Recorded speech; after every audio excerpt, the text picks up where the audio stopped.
everybody to the JET Institute of Learning today, and today we're going to go over increasing your learning capacity. 5 quick ways to increase your learning capacity. You may be saying, well, learning takes time and your behavior changes over the course of time, and as a result of that, I don't know how it can be quick. Well, I'm here to tell you it can be very quick. We're going to, as a brief overview, let me just break down what we're going to go over today. After we do the introduction, we'll definitely get into how to increase your learning and memory through sleep. We're going to go over how to increase your learning and memory through association. We're going to go over how to increase your learning and memory through chunking. We're going to go over how to increase your learning and memory through a couple of other ways. But I want to start off by saying, please visit our website, the JET Institute of Learning, DJED Institute of Learning, Jedi Learning for short. And if you go there to our website, I would love it if you could go to the contact page, leave your email address, and you will get a document entitled The Effective Educational Practices for the Student of African Descent. And I'll tell you a little bit more about that a little bit later. If you go to the page and actually leave a donation of $1 or more, what will happen at that point is you will receive not only the paper, the white paper, you will also receive the video that goes along with it. So it's a ton of information, pretty much for the cost of nothing. All right. So without any further ado, I want to get straight into the information because I want to make sure that we get into everything that we need to get into. We cover all the information we need to cover because I want to make sure everybody has a thorough understanding of the material we're going to cover today. So, like I said, what is the JET Institute of Learning? The JET Institute of Learning is a learning center where we do not only tutoring, but teaching of any type of material. You might say, well, what does that mean? Let's say you want to learn how to be a plumber, and there's a particular test that you need to know. If you let us know what it is that you need to learn, we take the content and we give it to you in teachable units in a way that is so easy to digest that you don't have any choice but to learn, because that's our specialty. You might say, well, what specializes you, Barbican, to engage in these practices? Well, I'm a licensed educational psychologist as well as a board-certified behavior analyst. I don't find that particularly important because if anybody does the research and can learn to use these techniques, they should be able to teach. We do have certifications for reasons to keep certain people from purporting to be somebody else or something that they're not. But at the same time, if you have the knowledge, share it. Knowledge is not, it doesn't belong to any person, any particular person. It belongs to everybody. It was here before we got there, we got here, and it's going to continue to circulate. So there's no need to hold it and stop up the flow of the knowledge. We want to share it and give it to everybody. So we're about at that point now where we need to actually start to get into the information. So now you know who we are. We specialize in grades K through 8, but we are actually teachers of anybody at any age. One of our mottos is anyone can learn to learn, literally. So students with disabilities, students that are gifted, students that are 99 years old, students that are 9 years old. Everybody's considered a learner, okay? Not necessarily even a student, but a learner. Because as you will find out today, learning doesn't stop. They say you can't teach an old dog new tricks. I beg to differ. You can teach anybody anything, okay? Just about, obviously, given their genetic structure with their DNA. So, let's get right into the information. Number 1, what is the first tactic to increasing your learning capacity? Well, number 1, what you need to do is learn at your own pace. You can't go too fast or too slow. This is the problem with most of our educational institutions. You're either going too fast, so the students who don't go fast enough get left behind, or you go too slow. And as a result of you going too slow, the students who are advanced are bored, and then they start to act out, and then they start throwing stuff in class and start making jokes because they need to be entertained because it's so boring. Self-paced instruction our personalized system of instruction is an answer to that. You wonder why continuation schools are so effective. How come once a student is kicked out of let's say a high school or elementary, they go to a continuation, all of a sudden they get finished? Because they specialize in personalized system of instruction. The students can learn at their own pace. They don't have to go too fast or too slow. So with you, don't rush. Take your time. Absorb the information. Study it. Don't feel like you have to push through it just to meet a particular quota, because that's how people get out with half knowledge and end up looking ignorant because they don't have a full understanding of the content and subject matter.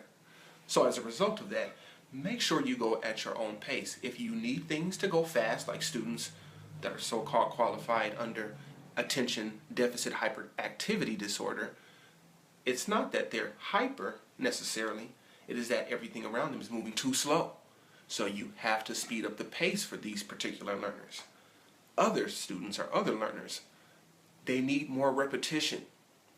You need to do it more times. They need to see it more times. They need to hear it more times. They need to do it more times. And as a result of that, you have to slow it down. Okay? Not everybody learns at the same pace. That's one thing we have to understand. And in the teaching of tomorrow, which is what we do here at the JET Institute of Learning, you will understand you have to go at your own pace. So that is number one. In increasing your learning capacity, go at your own pace. Don't go too fast. Don't go too slow. But what you have to do is absorb the information that you are getting. So, let's say you're learning a new tactic in math, okay? And you want to be able to do it proficiently. So, you go through it, you go through the material rather rapidly, and you have a test the following day. And there are some stuff that you remember on the test, and there's some stuff that you don't remember on the test. Well, why is that? Well, what happens is you didn't really learn anything.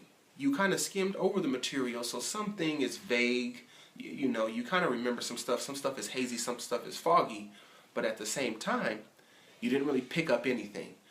If you would have slowed down or sped up and learned what you wanted to learn or what you were proficient at learning, at least when you got to those particular problems, you would have mastered them. So you wouldn't have to worry about going too fast or too slow or not knowing some of the information. There's something on there that you would know. So instead of getting a 0 out of 10, let's just say, you would at least get maybe a 5 or a 6 out of 10 if you slowed down and went at your own particular pace. That's why cramming is not necessarily a good thing, but we'll get into how to cram in increasing your learning capacity. So number one, you have to go at your own pace, okay? Go at your own pace. And I want you to see this, okay? Go at your own pace. Because if you can do that, you'll be in the business. Okay. And also I want to say, if anybody has any questions at any time, please go ahead and comment them here. And if we don't answer them throughout the webinar, we'll wait to the end and answer those particular questions during the Q&A. So, let's continue. So number one, once again, one of the ways to increase your learning capacity is to go at your own pace. Can't stress that enough. Okay. Number two, the second thing you want to do, or we want to work on today, is chunking. Chunking. You might say, well, what is chunking? We do this almost naturally, but I'm going to teach you a couple of tricks when engaging in chunking. Chunking allows you to remember a number of bits of information in a few small chunks. So essentially what you're doing is you're consolidating the large amounts of information into manageable bits. The most common way to give you an example is to talk about learning numbers or sequences of numbers. This is not as popular since we don't remember phone numbers as much. Nowadays, you just go ahead and tap on your contact. But let's say you did need to remember a series of digits. And to let you know, most IQ tests have a series memory component to it. So that means if you're going to take an IQ test to see how quote unquote smart you are, part of that is going to be remembering a series of some type of words, whether they be words, letters, numbers, something like that. So you can chunk them. I'm going to give you an example of chunking right here. Let's say I had to remember somebody's phone number, and the phone number was this, and I want you to try to remember this at home. 909622267. Now, I'm going to stay back and let some people try to answer. See if they can remember. Let's give them a few more seconds. Okay, time is up. Anybody get any of that? Yeah, exactly. The way I presented the information was in a long series. It was not noticeable. Everyone was monotonous. It was the same. I sounded like a drone as I presented the information one at a time. But that was without chunking. Let's implement chunking and see how different it sounds and how much easier we can learn. Same numbers, okay? Get ready and tell me if you can remember this one. 909-622-2679. I'll give you a few minutes and let me know. Okay, how many people got that one? Okay, I'm sure more people understood the chunking version than the drone version, okay? Once again, the reason being, you have now consolidated a large amount of information into compartments, and then you can recall those compartments instead of recalling those independent bits of information, okay? This is how, I don't know his name, but the person who remembered the most digits out of the number pi, you guys are familiar with pi, 3.14, he was able to do it through a process of chunking. He did not remember every single digit. If you asked him what was the 14th digit, he probably wouldn't be able to tell you unless he actually recited his chunking strategy. So, that is number 2, chunking. Like I stated before, please, if you have any questions, you can go ahead and ask them now, or you can wait until our Q&A session, which will be at the end. So, remember, let's say, okay, let me give you another example. Let's say you're trying to remember somebody's name. I'm horrible at remembering people's names. I meet them for the first time, and I'm worried about everything else but their name. I'm looking at their face, I'm looking at their eyes, I'm looking at their teeth, I'm looking at the shiny earrings, the necklace, whatever they got on, and they tell me their name, goes one ear and out the other. And it is more pronounced when they have a name that I'm not used to hearing. Let's say their name is, I'm going to use a famous basketball player, Thabo Sefolosha. Some of you might be familiar, but some of you might be saying, who is that? And what did you just say? Well, let's say we met Thabo Sefolosha for the first time, and we wanted to remember his name. What we would do is chunk the information. So instead of trying to remember every single syllable and trying to recall it the next time we see Thabo, we will chunk it into memorable bits. So instead of Thabo Sefolosha, we're going to break it down into 2 compartments. Thabo Sefolosha. Thabo Sefolosha. If you can do that, you got it. And this is why phonics is so important. Because phonics in reading, you break everything down into phonemic bits, which allows you to recall the entire word. So, chunking using numbers. You can use it to remember numbers, series of numbers. You can use it when you're studying. You can use it to remember people's names. You can use chunking for any type of information. Usually a test consists of information that just has to be recalled at a certain particular point in time. And when you do so, if you use a chunking strategy to encode the information into your hippocampus, or the part in your brain that stores memories, then you'll be fine. Okay? So, hope you got another technique that you can use quite frequently. The next one we want to use, and we want to talk about, is to actively work to create associations. Associations is an extremely powerful technique when trying to remember some information. And once again, it's something that we naturally do, but at the same time, we don't think about it That way we don't systematize it, and then sometimes we don't use it efficiently or accurately. So what you are going to do in this case is we're going to work on some associations. Here we go. Let's say you're taking a test in science and you're trying to remember, let's say, the periodic table of elements, and you need to remember somehow that K is potassium. Okay? Well, what you can do is, instead of just trying to remember the association of K is potassium, think of something either weird or strange or something that sticks out in your brain and associate it with that which needs to be remembered, such as the K equals potassium. In this case, let's just say you say K equals potassium equals banana.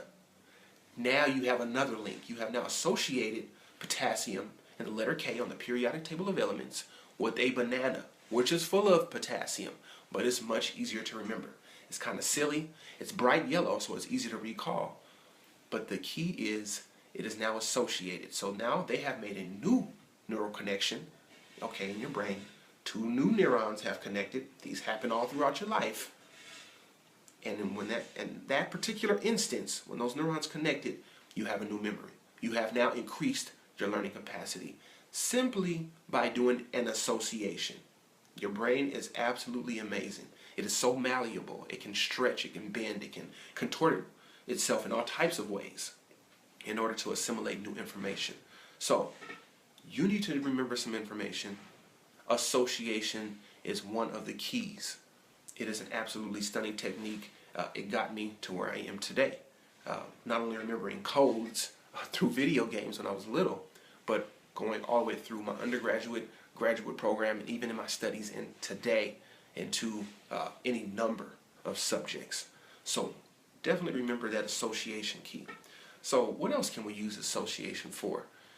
They have found particular research that indicates that the more dissimilar the two things that are trying to remember are, the better you can associate them.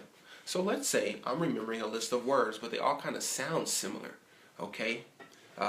Rat, bat, hat, and tat. Now let's say I try to remember those through association, and I use words that sound similar to them. I might say rat, bat, hat, and I'm going to associate rat with smack. Well, they all sound so similar that when you try to recall it, they can all get jumbled. But if I say, well, I'm going to associate rat with garage. Well, it sounds different. Yeah, rats can be in a garage, but at the same time, you don't really associate rats with garage. So that weird association now has made a new neural connection that is stronger than just trying to say garage 1,000 times. Although, we will get into how that works as well. So, we have gone over 3 strategies so far. And let me make sure that you get a visual of these strategies so you can go ahead and either write them down or you can remember them. So, 1, go at your own pace. 2, chunking. And 3, association. You have to associate whatever it is you're trying to remember with something strange or weird, which makes it easier to recall in the future. So, association.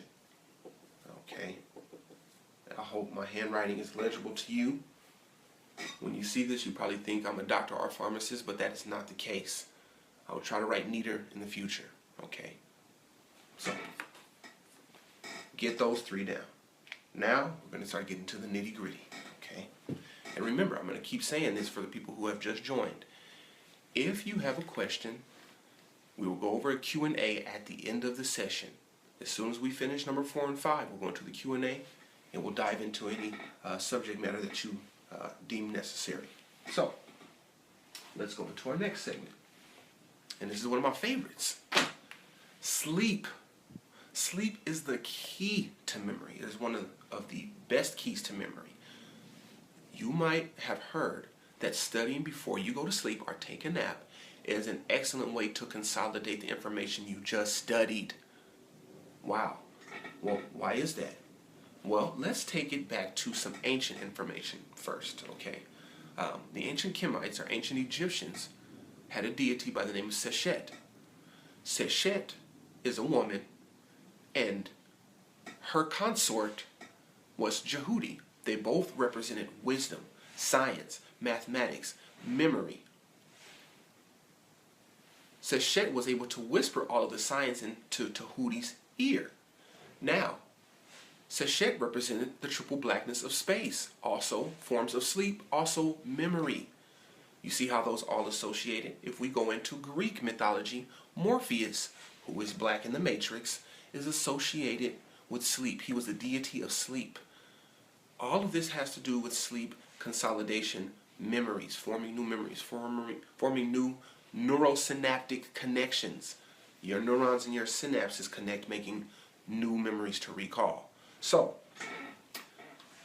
we went over a few strategies, and now we're over the one regarding sleep. Tons of information and research has been done where people remembered lists or studied lists before they went to sleep, and then were tested on those lists when they wake up. And they have found that it is the daytime waking and interference that interferes with the learning. So the more you go through your day and you exchange words with other people and you exchange actions with other people, those can confuse your memories. They kind of coincide and mingle. But if you do it right before you go to sleep, your brain, the part that works on those particular problems, can be at rest and work on them without the rest of your brain interfering with it and coming and shutting it all down, okay? So, studying before you go to bed. If you start to get a little drowsy, then go to sleep. But try to get it about an hour before you go to sleep. An hour to 30 minutes is actually perfect. So, you definitely want to study before you go to sleep. The sleep helps you to consolidate it.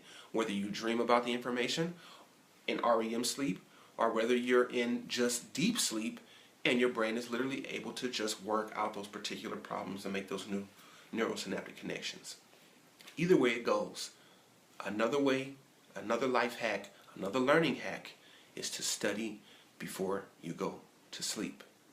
It is absolutely stunning.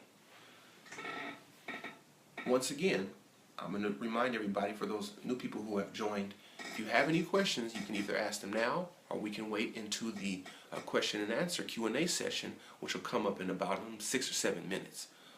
But we're going to keep rolling right now because this is some good information. As a matter of fact, what I'm going to do right now is I'm going to pull up and read to you just a little small piece of a study that was done in 2012, March 22nd, 2012, as a matter of fact. And it says, memory for semantically related and unrelated declarative information. The benefit of sleep, the cost of wake. Oh wow, this sounds pretty interesting.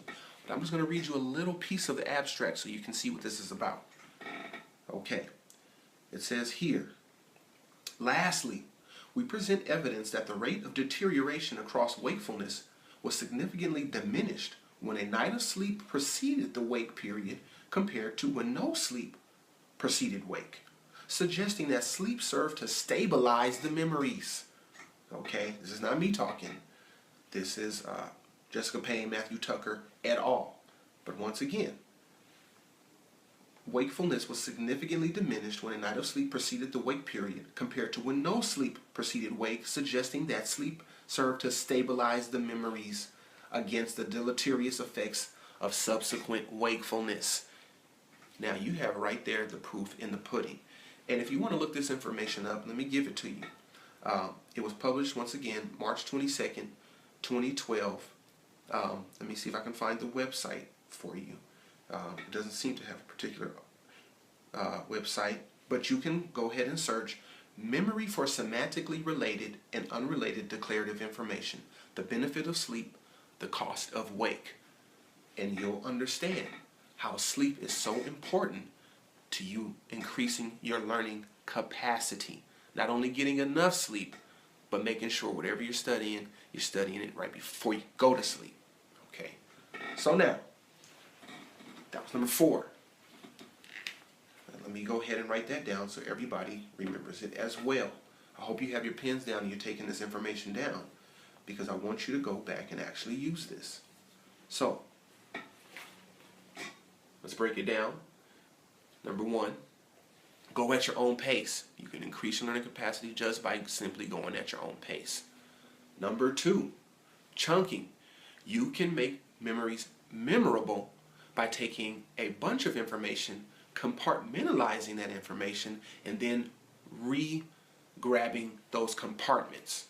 You might have put 10 bits of information into 2 compartments. Now you only have to recall those 2 compartments in order to get the information that consists of those 10 bits.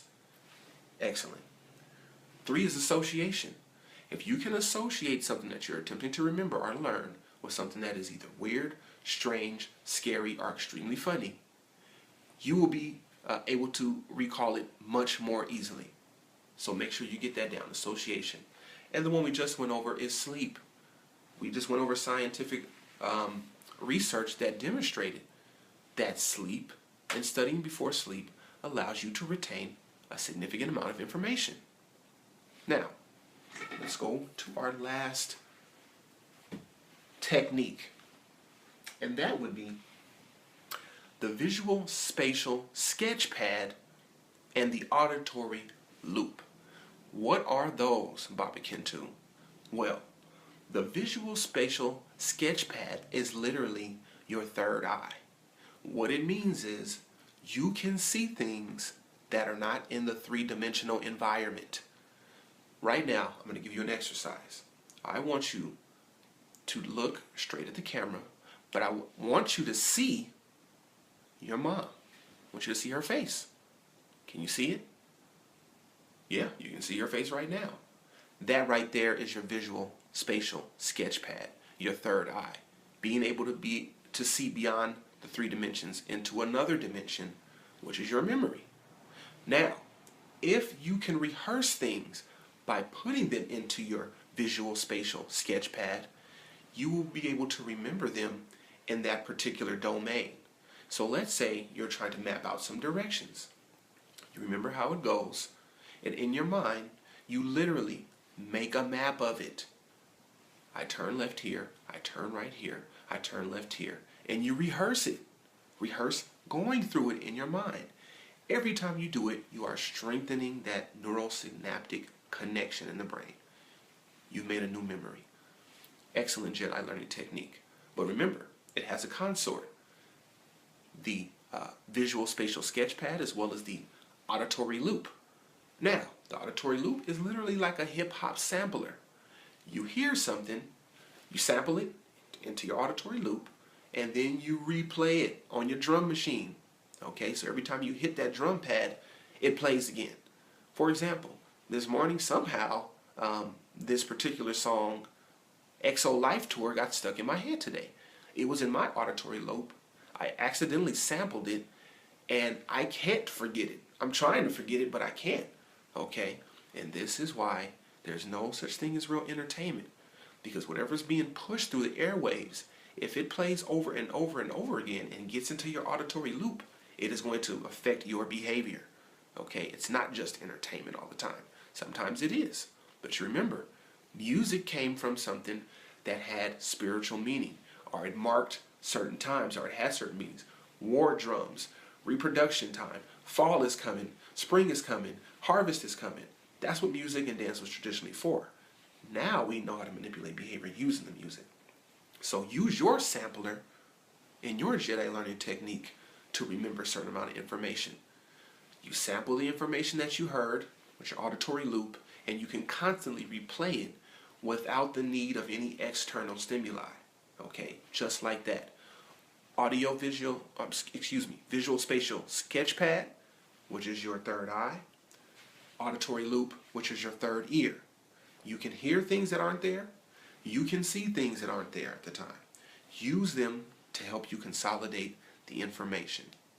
Now, we have gone over 5 quick ways to increase your learning capacity. Very, very quick. It took us less than 20 minutes to go over those techniques, but they will significantly increase your learning capacity. Once again, this is the JED Institute of Learning, where anyone can learn to learn, and we resurrect communities through superior education.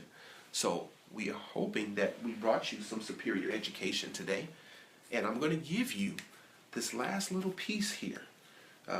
just so you have a visual, and you can put it into your visual spatial sketch pad. I'm going to put it here.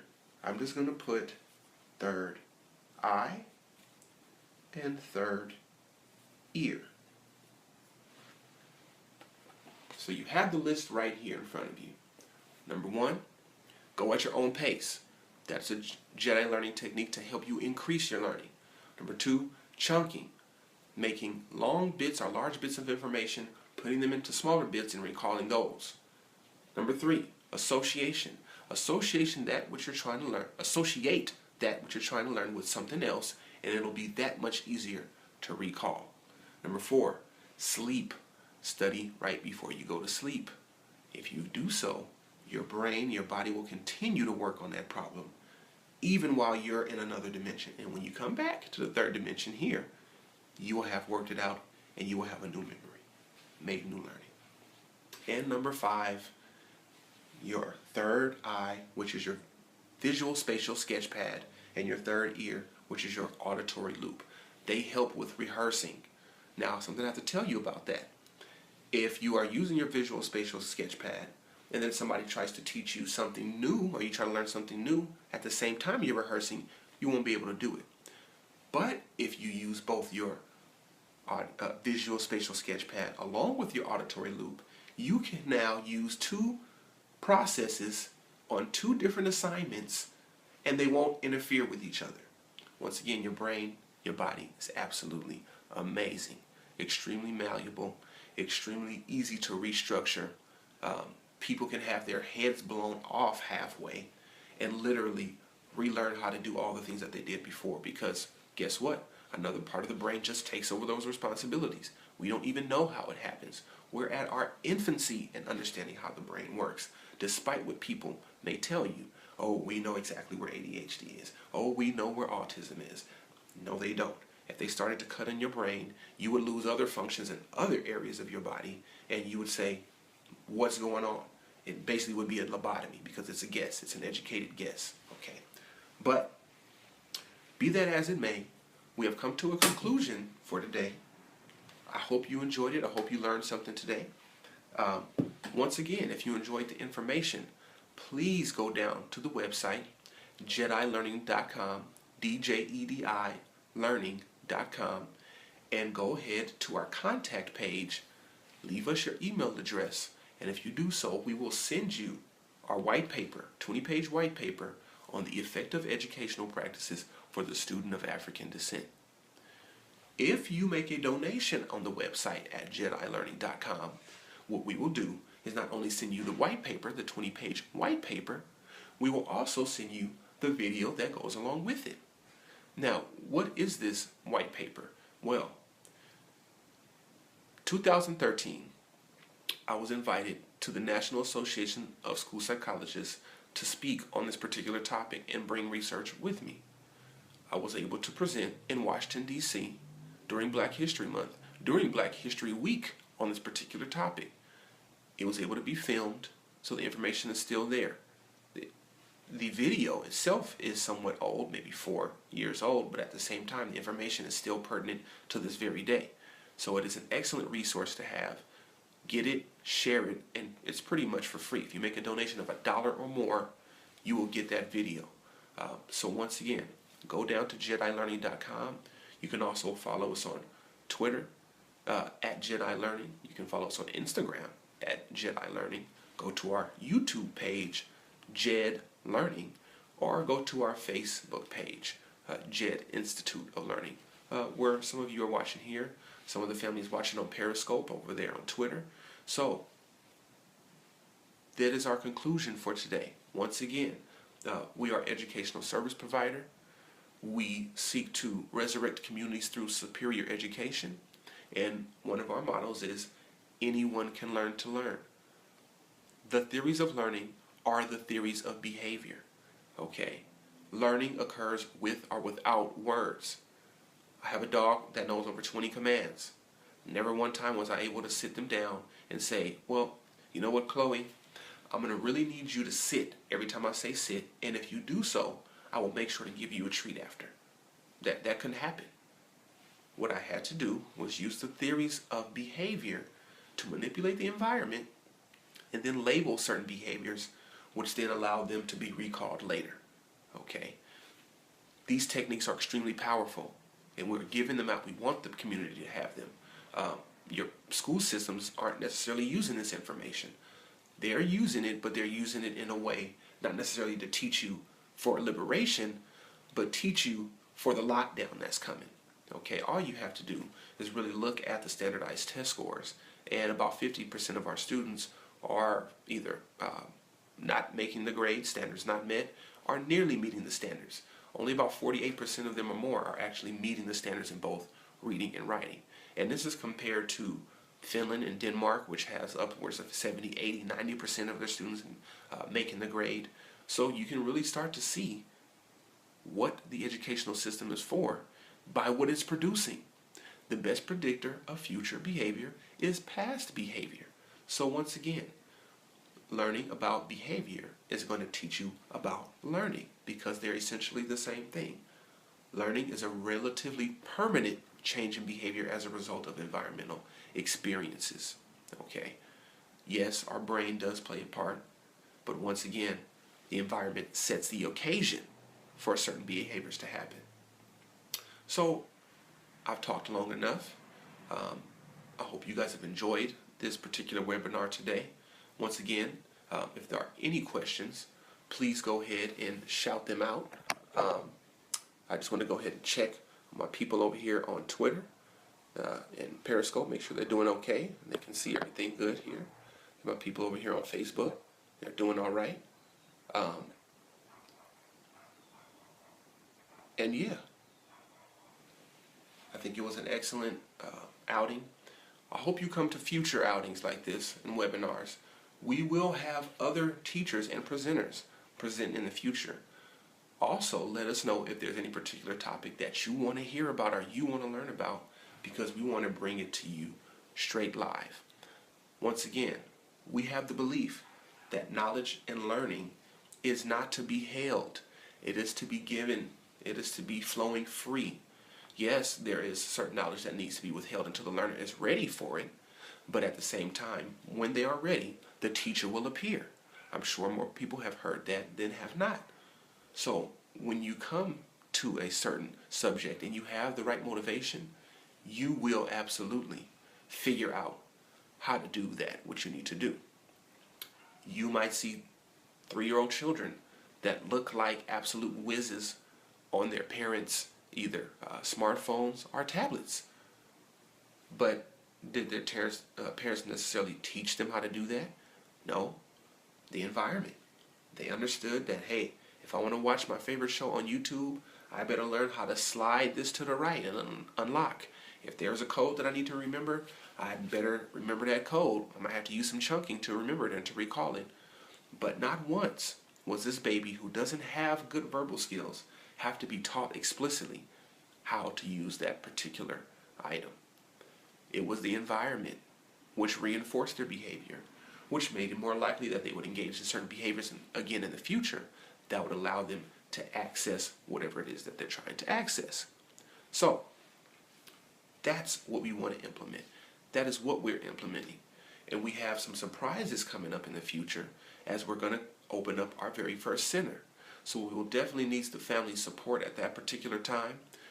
We will be filming live pretty soon from the new location, so you guys get to see how beautiful it is, and also examine what you might want to take part in while you're there. So a lot of exciting stuff coming up. Support doesn't only have to be monetary as well. The support can be through either participating by writing an article for the website or for the blog, by coming on and actually presenting some information. We would love for other people who have expertise in a particular area to come and present that information. Send us jingles for our podcast. Our podcast right now is held on YouTube, so go check those out as well. Also, we have a ton of educational videos that we're beginning to upload on YouTube as well. The last one we just uploaded, the Jedi Learning flashcard technique, excellent video. Quite long too, but about 8 minutes, not too bad, but it definitely covers everything you need to know. So I don't care what you're studying for. If you're studying for the SBAC, Standardized California Test, Electricians Union, the CBEST to become a teacher, the RECA, you're studying how to become proficient in English, you're studying for the bar exam, you're studying for the SAT, the ACT, everything that we discussed today will help you immediately in all of those particular tests. Because once again, once you know how to learn, you can learn whatever it is that you want to learn. But you have to know how first. So once again, it has been an excellent experience sharing this time with you. I hope you benefited from this information. I hope you come back. And we will definitely see you soon. If you have any questions in the future, call us for a free consultation. You might have some questions about schooling, private schooling, homeschooling, charter schools, public schools. We can answer that information for you. I should give you the phone number as well, 909-576-0170. You can also email us at babakentu@jedilearning.com, BABAKENTU@DJEDIlearning.com. Now, I know some of you are out there at the Taste of Soul right now on Crenshaw, having a good time, eating greens and cornbread and chicken, and dancing and hopscotching and double dutching and just having an excellent time out there. If you've tuned into this from the Taste of Soul, send us a shout out. We definitely, want to know people, even though it was timed at the same time as the Taste of Soul, that people love learning so much that they would still tune in to something like this. So if you didn't go to the Taste of Soul and you stayed home to watch this, even more kudos to you, because you want to access the knowledge. It is very, very rare that our people, let alone anybody else in general, wants to sit down, maybe miss a little bit of entertainment in order to enhance themselves. Remember, you couldn't teach in the ancient African system until you had been in school for 40 years. I wouldn't be teaching you right now if that was the case. And actually, I still have a ton to learn. So I'm not going to be so arrogant as to say I know everything and I'm giving you the knowledge. I am just passing it along. I am a vessel just like anybody else who has done the research. Just like we stated in the very beginning of this webinar, it doesn't matter what your credentials or background are. If you have knowledge in a particular subject matter, you need to be teaching it, period. If you have a passion for certain subject matter, you need to be studying and teaching it. It is not all about who is certified. Yes, we have a system of certification for a reason, but times are changing.